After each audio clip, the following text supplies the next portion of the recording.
Hello, Joshua. How are you? And welcome to our show. Yeah, thanks for having me. I have to say to everyone that it's a pleasure having you. You're one of the probably one of the most prominent figures in the BSV ecosystem, and we follow you a lot. And whatever you say is going to be taken into a lot of consideration by all our viewers. So we will, obviously, because you don't speak Spanish, the interview will be conducted in English, and we will translate it into Spanish for our viewers. Okay, great. Welcome. Okay. Thanks. Let's start with, okay, I mean, can you just tell us a bit about how did you get to know to Bitcoin and later BSV? How did you got into this sphere of business? Yeah, so in end of 2017, I saw BTC price go up to like 8,000 on one morning before we were going to work. And I had recalled hearing about it from a friend, I think 2013 or 2014. But I mean, he just talked about it, like not to me, but he just was discussing it. And I just didn't understand it. So I never looked into it. But then when I saw the price run up, I thought, okay, maybe I should take a look at this. I read the white paper and instantly clicked that it's just superior payment system. Because at the time I was doing ERP implementations, enterprise resource planning, and credit cards was a big part of that. We were integrating payment systems, and it's terrible. I mean, it's so bad for everybody basically except the customer. You have to program all these edge cases. When things go wrong, there's lots of fees. It costs a lot. You got to pay expensive people like us at the time to code it for you. And it's just, when I read the white paper, I'm like, this solves all that. I mean, it just takes it all away, fixes every single aspect of it. That became my obsession. And from then, I mean, I stayed at work for a couple more years after that, but into 2019, I just left to just do full-time stuff in BSV space, whether it's consulting, coding, writing articles, YouTube, etc. Yeah, but there was quite a jump from the BTC, say, general culture to enter into BSV. How did it happen? Yeah, so I did start with that, of course, with BTC. And then I actually read about some stuff on Reddit about the scaling, and their propaganda actually worked on me at the time. I thought, okay, smaller blocks, so you keep it decentralized or whatever. Okay, fine. But then I saw an interview of Roger Ver, I think middle of 2018. And that kind of changed my mind about a lot of things, because everything he said made sense. And, you know, folks are calling him a scammer and all this stuff. And, you know, I just had to pay attention because I just thought, why are they going after this guy? And he talked about how it needs to scale, how it's supposed to be cheap, how that's how it worked originally. So that's when I started to go into BCH. And then when the BCH BSV split happened, well, it was obvious which side to choose. Because one side talked about scaling, the other side talked about adding nonsense stuff to the protocol. So I just went with that side. Yeah, exactly. I did the same path. Very similar. It seems all VSVs followed the exact same path, yeah? We love the micropayments aspect. Then BCH came along, having bigger blocks up to, I think it was 8 megabytes up to then. And then again, the BCH VSV painful civil war, which it was very painful even to experience. And yeah, I think we all big blockers went to BSV to fulfill the original vision of Satoshi. Yeah, cool. But then, as you mentioned, Moto, there was the civil war, and then at least on paper, BSV lost and this hush war against BCH. And actually, if you look at the price, actually it is trading at a much less price than BCH. However, I would say if you look into how things are changing now in terms of narrative, I mean, I don't hear anything about BCH, and I hear a lot and big, let's say, headlines regarding BSV and how also BSV developers are doing quite a lot of waves in the BTC camp, you know. So, and you have been one of the persons who have been telling this from the outset. From the outset, I have to give you credit, Joshua, that from the very beginning, when Ordinals started, you were talking like, this is a big deal. This is a big deal. Can you tell our followers what is that about? What how did you see that it was a big deal, Ordinals in BTC? Yeah, so I would say I was a little late, even though you said I was early, relative to other people, because it started in February or so. But the reason it's a big deal is because I just look at it from an assumptions, what people make assumptions, right? And one assumption that we held in BSV is that BTC couldn't do anything. I mean, that's kind of like the whole thesis, the whole reason you have these forks is so because BSV can do everything. Yeah, BSV. Well, I said BTC can't do anything. I'm sorry, yes. Yeah. So, and that's the assumption why all these other chains exist, right? I mean, that's from the beginning. The reason ETH got created was because you couldn't do script any longer on BTC. So every other chain exists under that core assumption.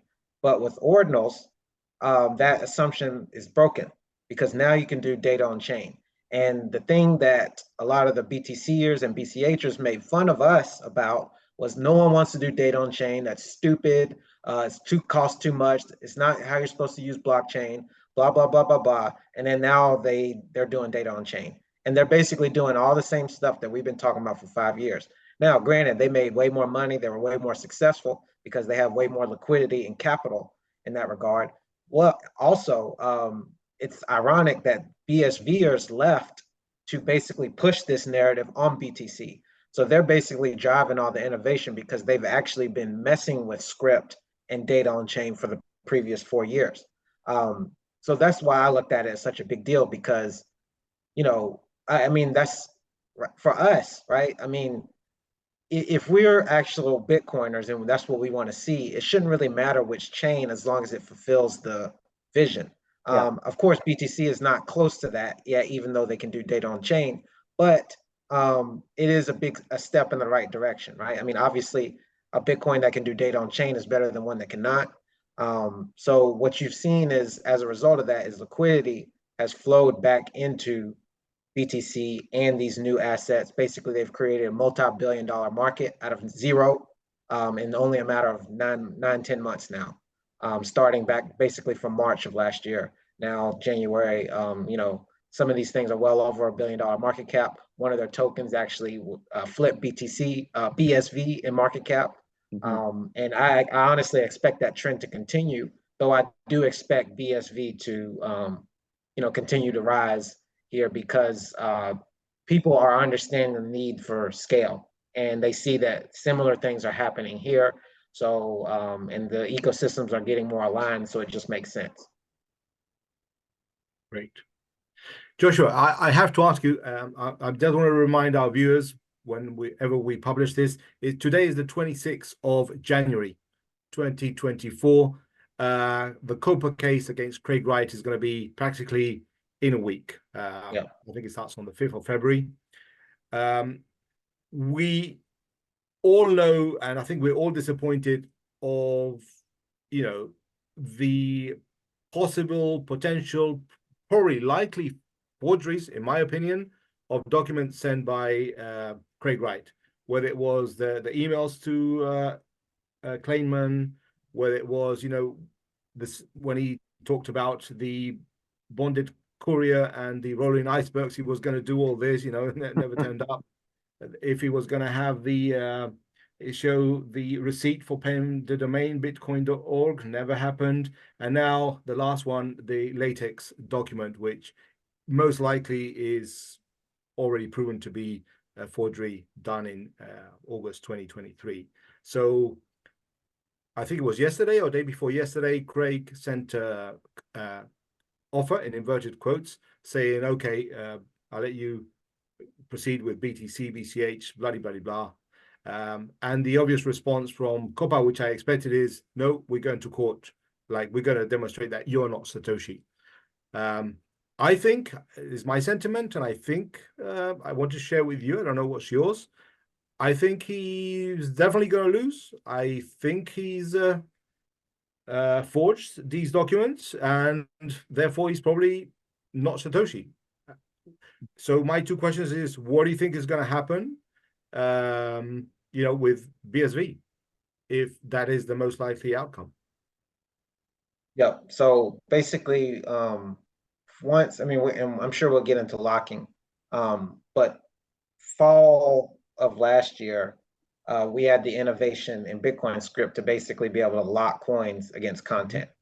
By the way, just let me interrupt you there. Who started that locking? Was it Jack Liu who started the? Yes, he was on Twitter basically evangelizing the concept. Mm-hmm. And then from that, David Case, who's been doing stuff with Gorilla Pool, coded up the actual script in about 15 minutes live on the space. Wow. Based off what Jack was saying. And then I think a few weeks later, another dev built HODL Locker. So yeah, Jack definitely created the concept. And then the community basically picked, it's totally organic, basically is what I'm saying. Grassroots. Which makes it even better.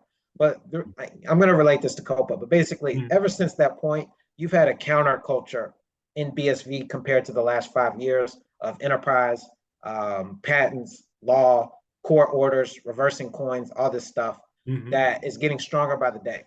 And once you, if he loses, basically that counterculture is not going anywhere. Exactly. So it might even thrive now. Right. It'll thrive even more because now the focus will be on that instead of all the nonsense from the last 5 years.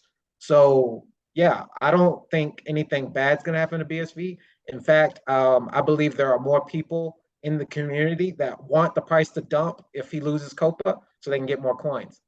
Because that's what I saw when the price went up. I saw more FOMO from people inside the community. I'll say this last pump, we make fun of people that, it's different this time or whatever, but obviously BSV somehow ended up the year more than BTC on a percentage basis, which you never would have thought because it stayed at $30 all year, right?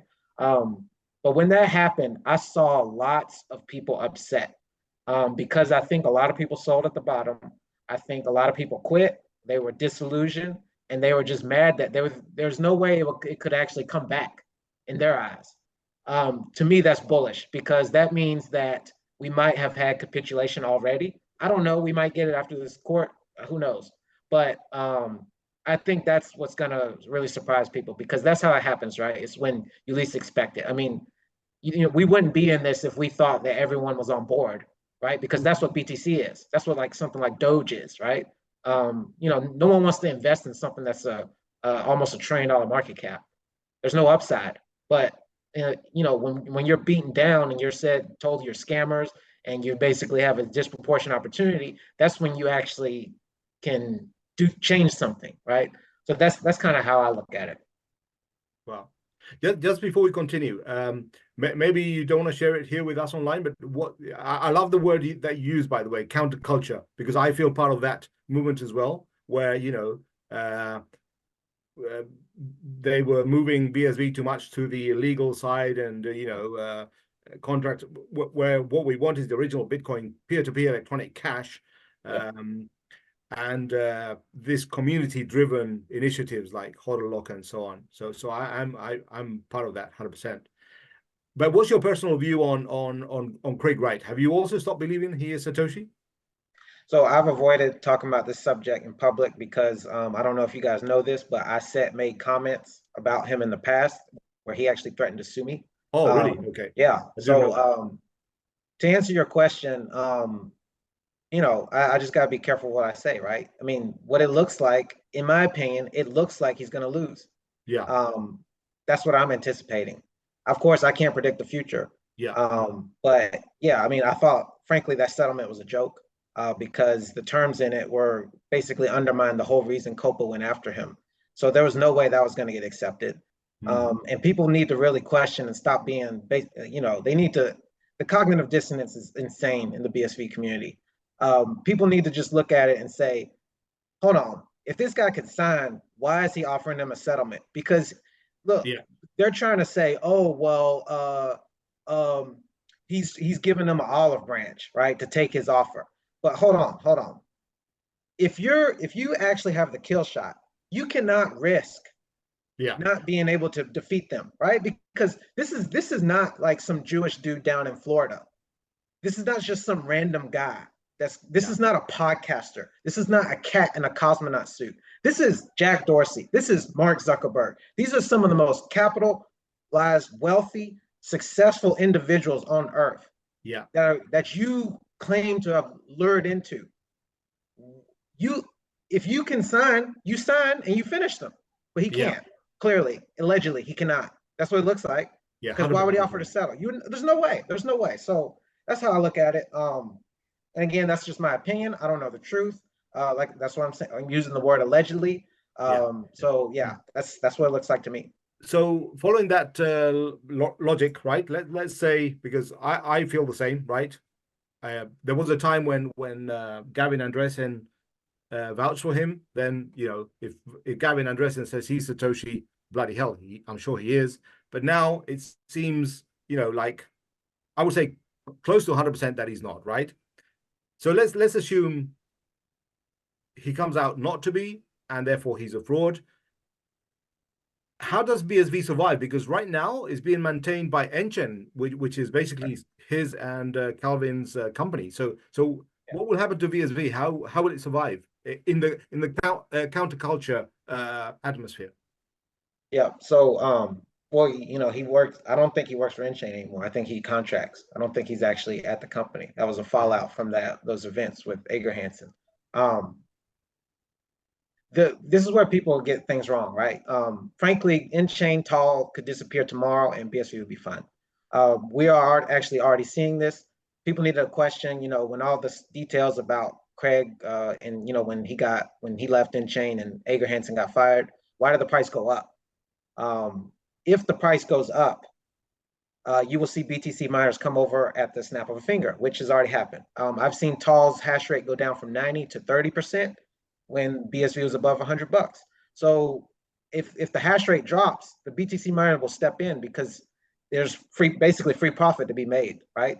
Just because the hash rate drops doesn't mean the price drops, right? Those things are independent in the sense of if you were to move one immediately, right? Like there has to be a reaction. There has to be time. For example, if the price triples, you'll see the hash rate increase, but it's not as if it's instant. You see what I mean? If Tall's hash rate disappears, the BTC miner will come over on the next block because they will see the profitability drop.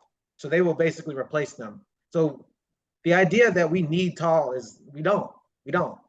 There's more than enough hash power to mine. I mean, BSV is what, 1 to 600? So you only need 1/600th of a hash rate to keep the chain alive. There's plenty of hash power to do that. And apart from the hash power, what about the protocol? Will that still be safe? Who will keep it live? And what would happen to things like Terranode and all that? Yeah, so Terranode is another thing.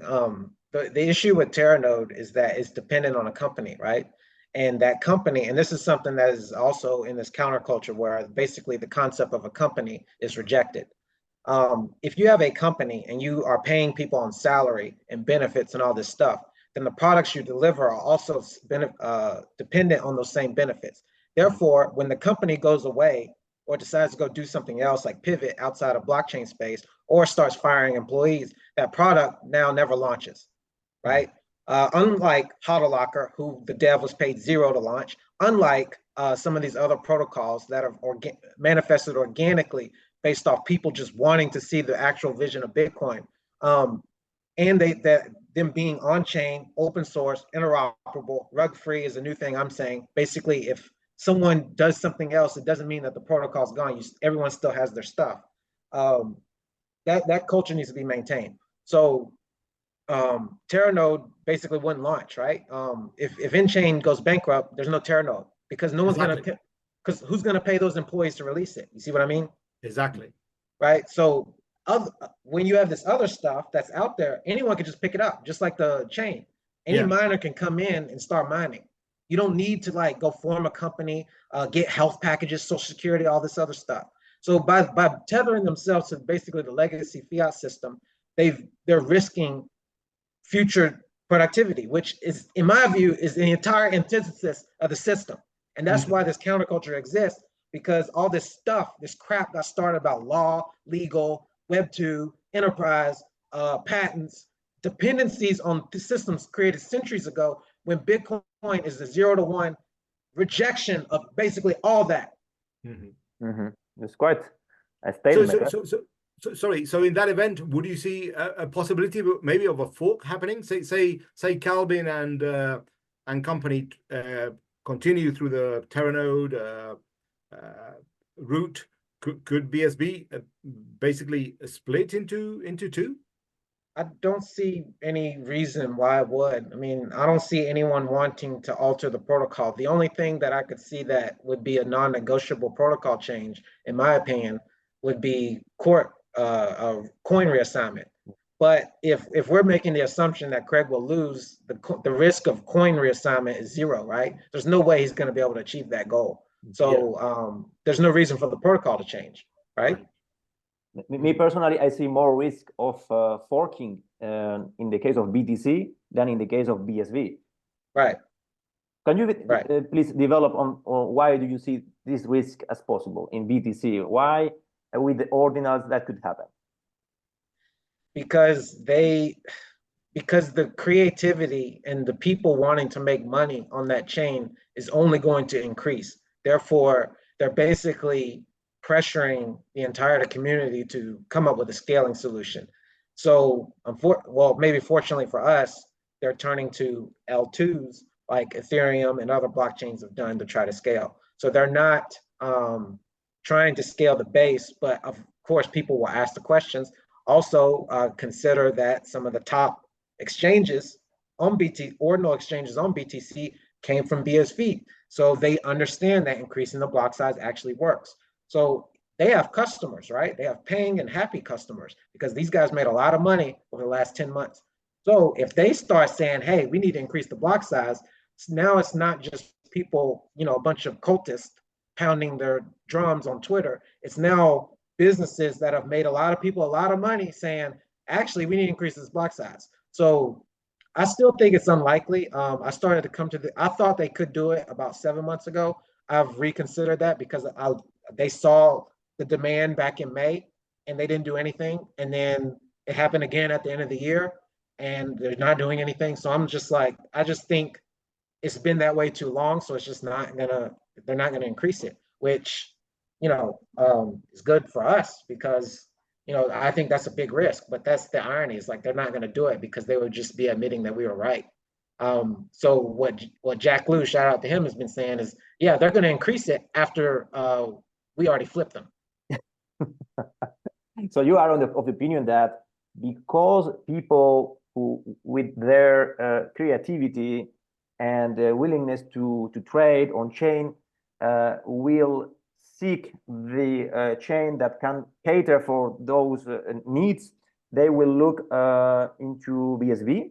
And at a certain moment, it will be no way, it will be too late for BTC to react. I'm not sure about that. Those people will push BSV forward. I'm just saying that yeah, like just because BTC can't scale or even BSV is still relatively not known and not popular. Those two things, the creativity, I know for sure is not going to stop because if people, because what concept resonates with people is the idea of doing this type of stuff, making data on chain, creating NFTs, tokens, apps on Bitcoin. That resonates with a lot of people, right? Because the market greatly perceives BTC to be Bitcoin, even though we don't. Mm-hmm. But a lot of new people don't know any of this stuff. They have no concept of BTC, BCH, hash. They don't know anything about that. They just want to create on Bitcoin. So that's not going to stop. I don't know if those people will come over to BSV. I don't know if that's going to happen, but so it's just going to push to a point where it has to result in some type of change to whatever the status quo is. And frankly, we're seeing it, right? I mean, like I said, BSV was 1,000 to 1 to BTC. Some of the ordinal stuff like Bitmap, Ordi were like 2 to 1, 5 to 1 to BSV. Those values are now in half. Yeah, actually, BSV has made quite a lot of progress in the last months. which, as you said, no one would believe, because it was just like the new normal, that it was always lower and lower. However, Right. things have been reversed. Do you think that the trigger for that counterculture, say, reaction was HODL Locker, or was it before HODL Locker? Yeah, so I've thought a lot about this. Some people will make the argument that, oh, well, you know, you had all this drama with Calvin and Craig and Kristen Hansen, that, oh, well, it looks like Craig is going to sign because he's getting pressure to do so. So maybe that's why the price went up when all this drama started. I think what is more objective, and because what I've also, and I'm actually surprised by this, is that other crypto communities want to do locking. BCH wants to do it, BTC wants it, Doge wants it, but they can't because they don't have script. So that concept resonates with them. And definitely people have come over from different chains because of it. It has onboarded new people. So we just gotta look at it. BSV was $30 before our locking, and now today it's 70, got as high as 115. I want to add that during that pump in Christmas or New Year's Eve, that period, most of the price was triggered by this exchange in South Korea. So it seems like it did come from maybe a particular buyer, probably triggered by the new evidence that Craig was said he had, including that latex file. In my opinion, I think that probably was the trigger for the price going up. Somebody believing, oh wow, if he's got the original white paper, then he is Satoshi. Already earlier, there was another pump, and that was not related to this exchange. That was just out of the blue, and well, which is I don't know. I mean, what do you think, Joshua? How do you make any logic of this? Yeah, that the timing Moto brings up is correct. There was some article in South Korea, and then lots of volume was there, but it had already risen quite a bit till that point, but that was definitely the last leg of it. Yeah, I think we're going to find out. If you see a sell-off after this ruling, then yeah, we'll know that that's why it went up. But like I said, I think there are lots of people that will step in and purchase, because the other part about it is the people in this counterculture made some money last year. So, you know, this whole meme of poor BSVers is starting to change as well. But by the way, a shout to Linz, who's joined us. Linz is a computer scientist, also an early Bitcoiner, who's followed our same path of BTC, BCH, VSV. Do you want to say hello, Linz? Yeah, hi. I didn't want to interrupt earlier, so I just kept quiet. That's why I was waiting for a moment. But hi, everyone.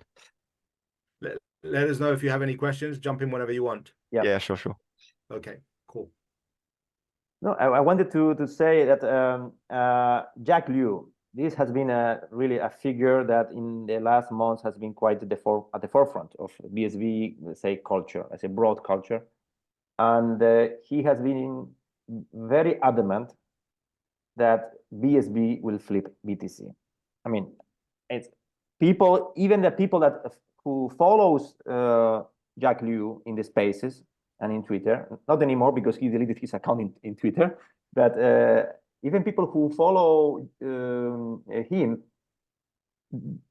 most of them do not buy this theory of him that BSV will flip BTC. But still, they follow him for other reasons, because of the ordinals, because of his predictions that he has been quite accurate. Let's say he has nailed it. But I follow him, and it was quite curious to hear that his way of thinking is that, okay, guys, make money with the ordinals in BTC and then convert to BSV. So how does it resonate with you? Yeah, I think, I mean, it's hard to say, right? Because there's a lot of damage done over the past 5 years with BSV community, right? I mean, you basically had 2 run-ups to 400 and 500, and then you basically had number go down tech, so to speak, for 3 years from there. So a lot of people are, upset because of the direction things have been going, because of these, opposing camps and infighting, and lots of promises from one side with the patents and all this stuff, despite and basically nothing to show for it. So and then the other side, you've had also infighting, can't get on the same token protocol, using different apps, a bunch of apps that are not interoperable. So I would say, basically especially down before the locking, and then when BTC was really taking off with the ordinals last year, that was probably the low for BSV. I mean, at one point it got down to $15 on an exchange. So people, even pro BSVers, are going to have a hard time with Jack about like converting the ordinals, because if some of the BSV people made money like that, they're naturally going to think, well, I'll just hedge, right? I'll just hedge with my BTC stuff in BTC and then keep my BSV. And this is like a fundamentally Daniel Craig Wright's argument, who said you should just hold all the forks, because if that's the case, you can't lose if Bitcoin, quote unquote, succeeds, right? Yeah, that's because the if you so-called Bitcoin index, all the chains of Bitcoin. Yeah. Right. Yeah. I in my opinion, that strategy would have basically a 95% or so success path. But the issue is people get greedy, right? So they see, oh, well, I can get 400 BCHs for my BTC, let's exchange. Or I can get 1,000 BSVs for my BTC, let's exchange. Right. So, yeah. Again, I mean, basically, as the days go on here, I'm going to have more BSV than I did the day before. That's how I look at it. I do agree that with Jack that it will flip it. Of course, that sounds crazy. I'm sure people make fun of me, but people making fun of us for a long time. But I think why people have a hard time is because they're like, oh, well, that's just how it is. So that's how things have to be, right? Yeah. Like, that's the frame. I was like, well, BTC is, hundreds more, as thousands more than BSV. BSV is just this little fraud scam chain. It's always going to stay that way. It's never going to change. The issue with that, and I still think people don't grasp this. I talked about the hash power before. If the hash power is such a low ratio, it's fine. It doesn't cause any problems. But if BSV ever goes up a lot, like against BTC, it's going to cause serious problems. I believe in terms of price or in terms of hash power? Price, in terms of price. Okay. Because the hash power will follow it, right? It has to. If BSV gets to like 10% of BTC, which is $4,000, it can't stay that way, because it will pull so much that the blocks on BTC will get slower, right? Because the amount of hash power at a given point in time is X. And just because the prices change on the SHA-256 forks doesn't mean the hash power becomes X plus 10. You see what I mean? Like, no one's going to basically manufacture a ton of ASICs in a day, right? Yeah, I get it. It's a very interesting point. It's the first time I heard So, it. And so what you're saying is that if BSV price goes up, the hash power will migrate. So no new hash power will be created, because, as you say, you can't manufacture the ASICs machines. So what will happen is hash power from BTC will migrate to BSV, making BTC even slower, because they'll have less hash rate for them. Right. So people will really have to question in their minds, oh, wait, whoa, what's going on here? The hardest decentralized digital gold is losing. Mm-hmm. It's like people are defecting. Should I convert 5 to 1? Should I convert 10 to 1? Mm-hmm. So it either has, what happens if BSV ever gets to like $5,000, right? Or like 8,000, it can't stay there.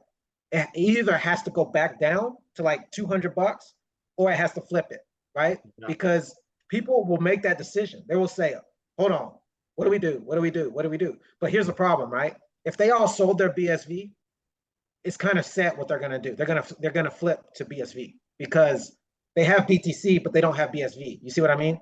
Mm-hmm. So someone's going to hedge, right? You see what I mean? They have zero BSV. They have mental Bitcoins, mental BSVs. Mental Bitcoins. That's right. Right. And then here's the other thing. It's a one-way street, because once you go to something that's better, It's not like you're gonna go back. How many stories of people, you know, sure, the BSV people went to go build on BTC, but I don't think those people actually sold their BSV, right? Mhm. I mean, as evidence, Jack was the first guy to build an exchange on BTC. Yeah, he's the biggest BSV bull of anybody, right?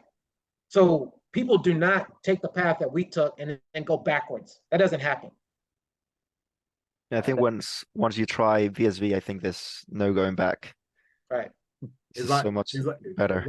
It's like trying Google after having Yahoo. Yeah, you never go back to Yahoo Yeah. search, right? Yeah, definitely.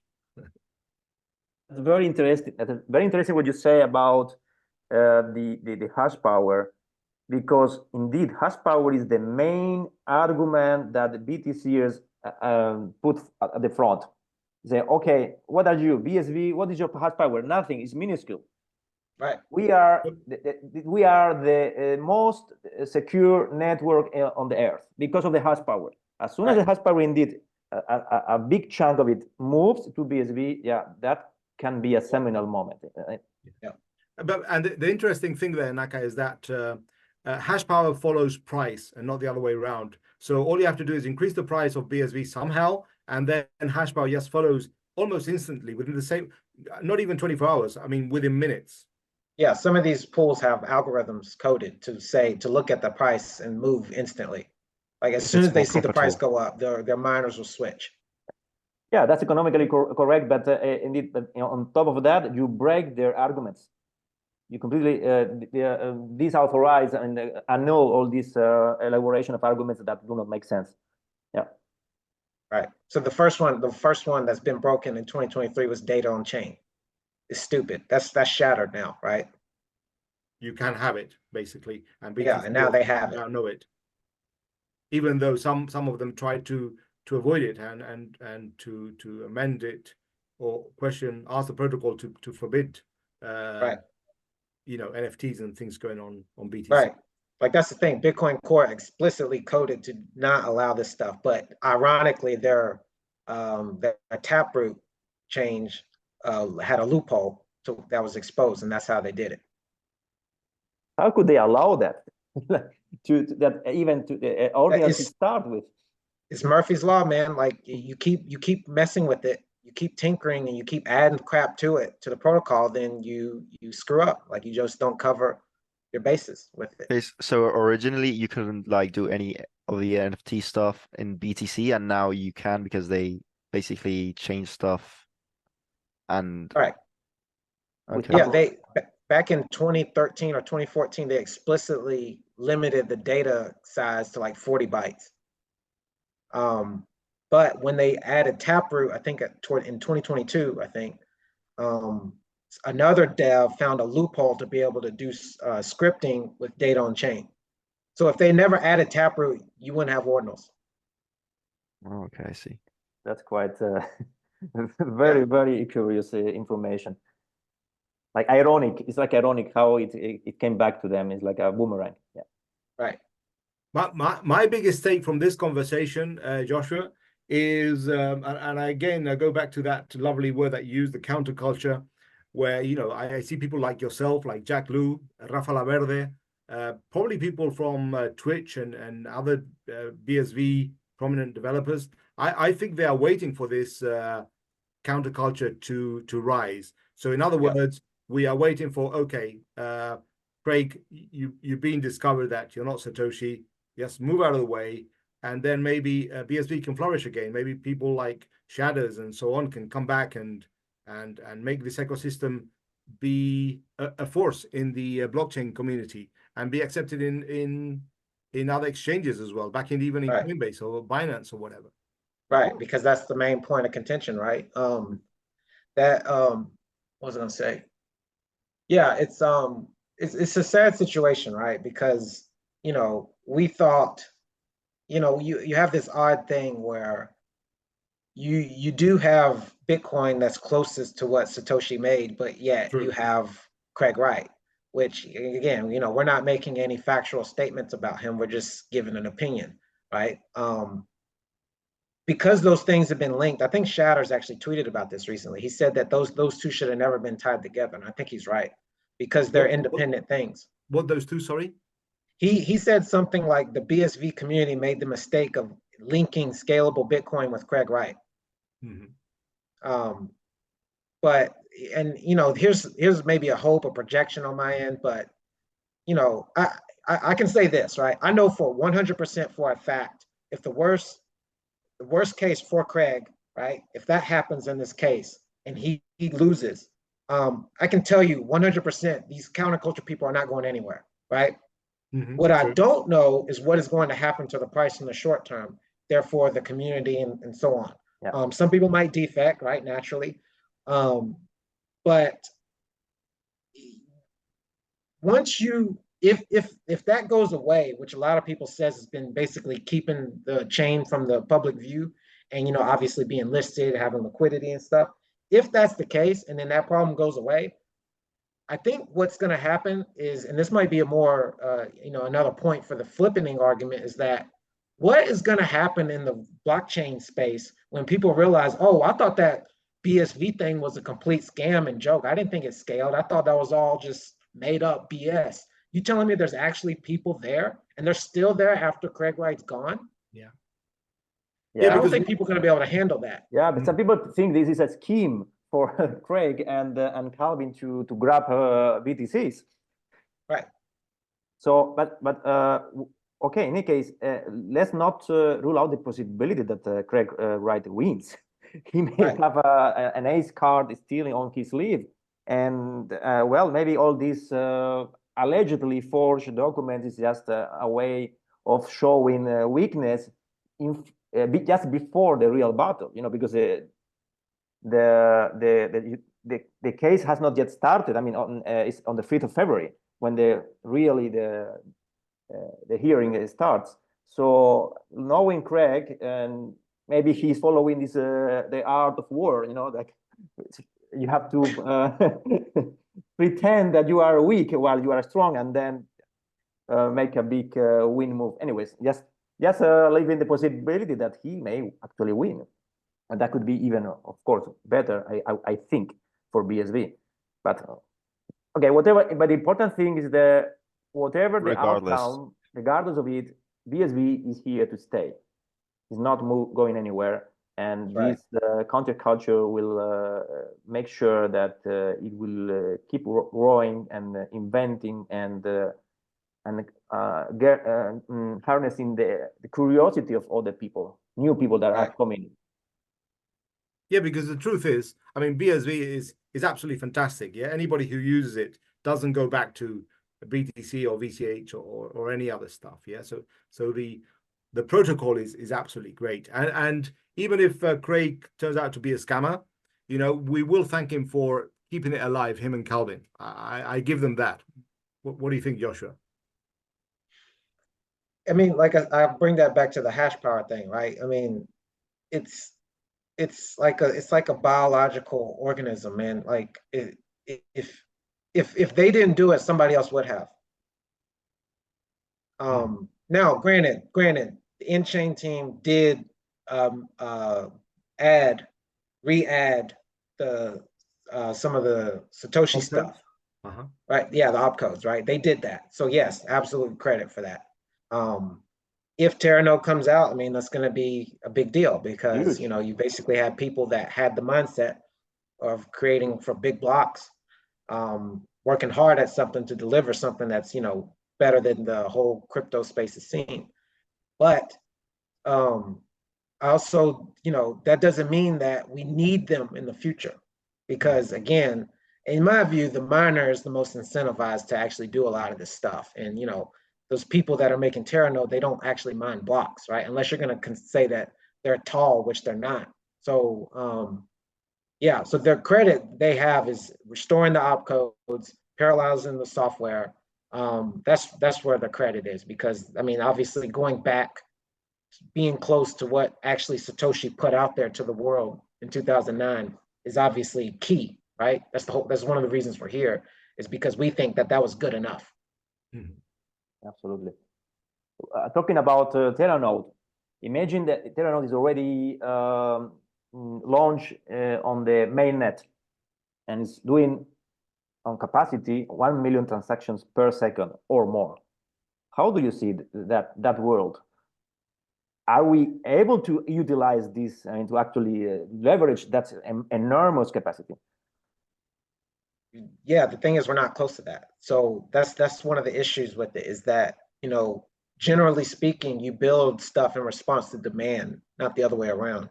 You don't go build a city not knowing if people will be there. If we can do 1 million transactions per second, you know, I mean, I think the first question is, why do we need to do that? I mean, the current node software has already demonstrated that it's already good enough based off the current demand. So I don't see, I mean, I'm not saying Terra Node should not come out. I'm just saying that you're not going to see anything that actually takes advantage of it anytime soon. Now, I could be wrong, because one thing I will say, though, I will say this, is anything can happen, right? To where you get a spike in demand and you need it. That could happen. That's very possible.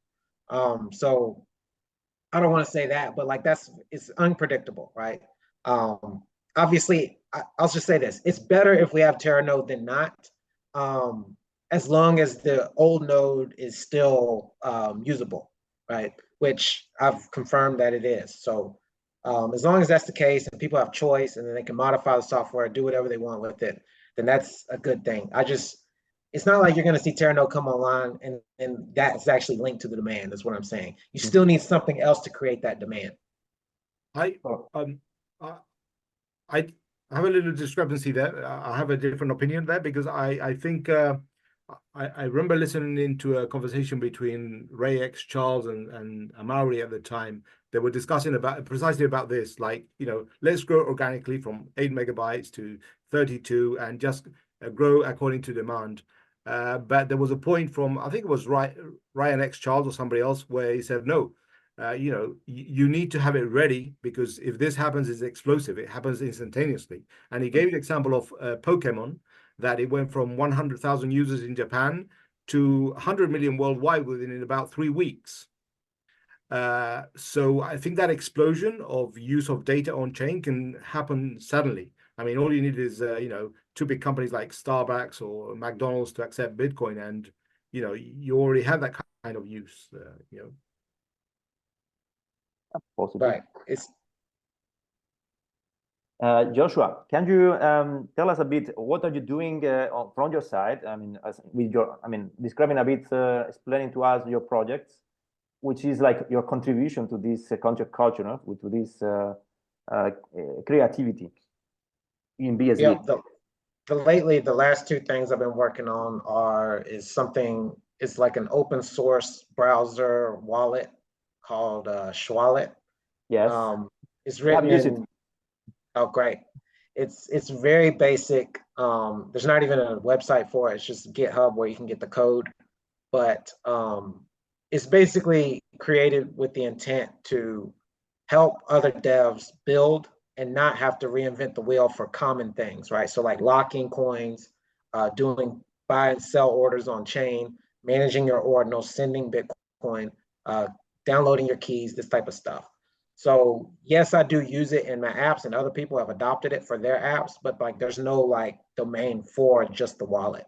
So I've been working on that. And then the other one is my domain called taleofschwa.com, which started as kind of a game concept, but it's morphed into adopt the ordinal stuff.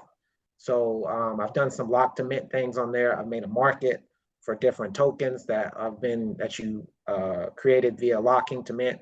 So the lock to mint concept is that you lock coins in the future to get a token instead of paying somebody, right? Instead of like buying an NFT for like whatever price they set. You say, hey, lock 1 million Satoshis, which is 70 cents today. Lock that for a year, and in return, you'll get 1,000 of these tokens, or you'll get this JPEG NFT, this sort of stuff. Yeah. We have made a tutorial about lock to mint in our channel.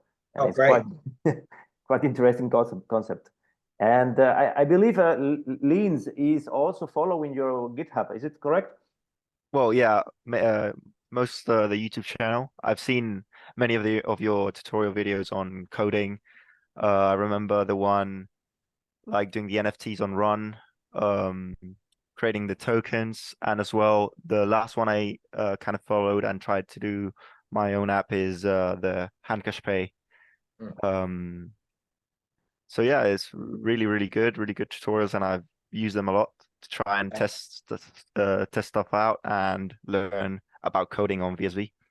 Right. So yeah, thank you for that. Okay. May I make you a last question?